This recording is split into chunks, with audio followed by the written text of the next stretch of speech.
Hello दोस्तों, कैसे हो आप सब। आपने कभी लैपटॉप, पीसी या हार्ड डिस्क जरूर खरीदा होगा और उसमें आपने देखा होगा कि उसमें 1 टेराबाइट की कैपेसिटी दिखा रही है। लेकिन जब आप इसे खरीद कर अपने विंडोज सिस्टम पर इंस्टॉल करते हैं तो पता चलता है कि सिर्फ इसमें 931 GB स्पेस ही अवेलेबल है। तो क्या कंपनी ने हमारे साथ चीटिंग की? और अगर नहीं तो इतनी सारी स्पेस गई कहाँ? तो आज मैं आपको इन सब चीज़ों के बारे में डिटेल से बताने वाला हूँ। हेलो दोस्तों, मेरा नाम है आसू और आपका मेरे इस टेक चैनल पर बहुत बहुत स्वागत है।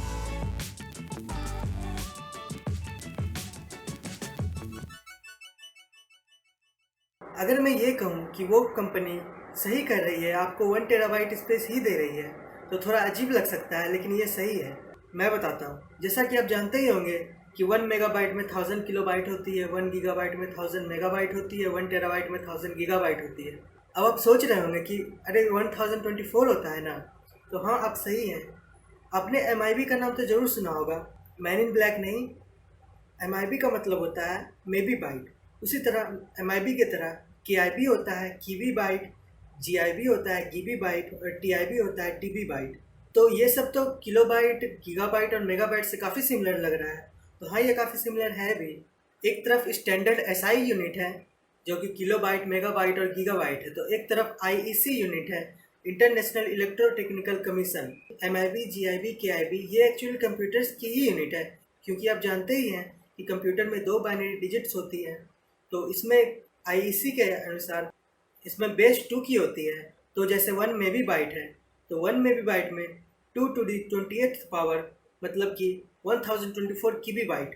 उसी तरह 1 गीबी बाइट में 2 to the 38th power equal to 1024 mebi byte. उसी तरह 1 tebi byte equal to 2 to the 48th power equal to 1024 gibi byte. और दूसरी तरफ SI यूनिट है जो कि काफ़ी स्टैंडर्ड यूनिट है, हर जगह यूज़ की जाती है।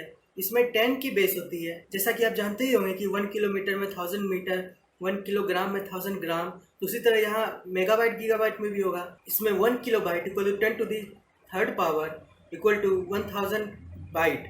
उसी तरह 1 मेगाबाइट में 10 to the 6th power equal to 1000 kilobyte. उसी तरह 1 गीगाबाइट में 10 to the 9th power equal to 1000 megabyte. तो अब आप केबी और केआईबी के बीच में डिफरेंस समझ चुके होंगे। अब वापस आते हैं हार्ड डिस्क पे।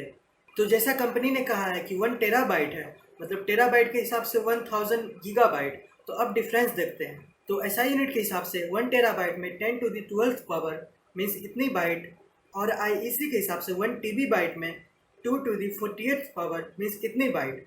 तो इतनी ज़्यादा बाइट्स की डिफरेंस आ गई, तो 99 बिलियन बाइट्स की डिफरेंस आ गई। तो अगर इसे सिंपली बोले तो 1 GB इक्वल टू 1.074 GB या 1 GB इक्वल टू 0.9313 GIB।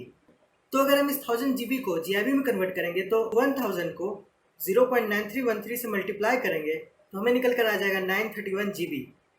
अब होता ये है कि विंडोज़ जो है वो GIB के हिसाब से आपकी हार्ड डिस्क की स्पेस को नापता है, लेकिन आपको दिखाता है गीगाबाइट के हिसाब से। तो यही कन्फ्यूज़न हो जाता है कि आपको कम स्पेस मिली है। आपको कम स्पेस नहीं मिली है, आपको 1000 GB ही मिली है। आपको विंडोज़ GIB में दिखा रहा है, इसीलिए आपको कम लग रहा है। आपको 1000 गीगाबाइट मिली है मीन्स 931 GB बाइट। लेकिन अगर आप वही हार्ड डिस्क लिनक्स कंप्यूटर या मैक OS में लगाएंगे तो आपको पक्का 1000 गीगाबाइट ही दिखाएगा, क्योंकि उन दोनों ऑपरेटिंग सिस्टम ने खुद को अपडेट कर लिया है। तो अब उसमें कन्फ्यूज़न नहीं है। होप कि विंडोज़ भी जल्दी से खुद को अपडेट कर ले। आपको सब में बराबर स्पेस मिल रही है, बस OS के कारण थोड़ा सा डिफरेंस हो जा रहा है। विंडोज़ GIB के हिसाब से नाप रहा है और बाकी OS GB के हिसाब से नाप रही है। उसी तरह कन्फ्यूज़न रैम में भी होता है।